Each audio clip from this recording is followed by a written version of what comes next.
Hi friends, welcome back to చిన్నదాని blogs. Last వీడియోలో మనం రీజనింగ్ అండ్ అథమెటిక్ వెయిటేజ్ చూసాం కదండి.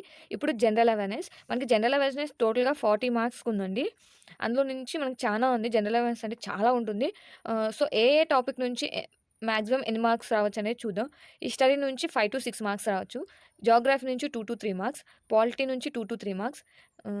స్టాటిస్టిక్స్ అంటే డైలీ జరుగుతాయి కదండి, దాని నుంచి 2 to 3 మార్క్స్. కరెంట్ అఫైర్ నుంచి 10 to 12 మార్క్స్ వచ్చే ఛాన్స్ ఉందండి. సైన్స్ నుంచి 7 to 8 మార్క్స్ వచ్చే ఛాన్స్ ఉందండి. సో మనకి జనరల్ అవేర్నెస్లో ఇది స్టాటిక్ జీకే కూడా ఉంటుందండి. స్టాటిక్ జీకే కూడా ఉంది. అందులో నుంచి కూడా మనకి స్టాటిక్ జీకే నుంచి కూడా 4 to 5 మార్క్స్ వచ్చే ఛాన్స్ ఉందండి. స్టాటిక్ జీకే నుంచి 4 to 5 మార్క్స్ వచ్చే ఛాన్స్ ఉందండి. ఇందులో స్టాటిక్ జీకేలో మనకి ఇంపార్టెంట్ డేస్, స్పోర్ట్స్ స్పోర్ట్స్‌లో ఏ స్పోర్ట్స్ దేనికి ప్రసిద్ధి, అవార్డ్స్ ఇవన్నీ ఉంటాయి. ఒకసారి చెక్ చేయండి. జనరల్ అవేర్నెస్ నుంచి నాకు కూడా కొంచెం నాలెడ్జే ఉందండి.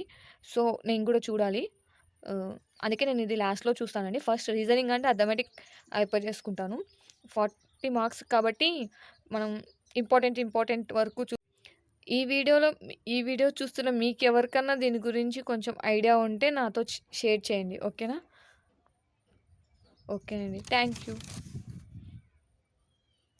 యూ అండి. All the best.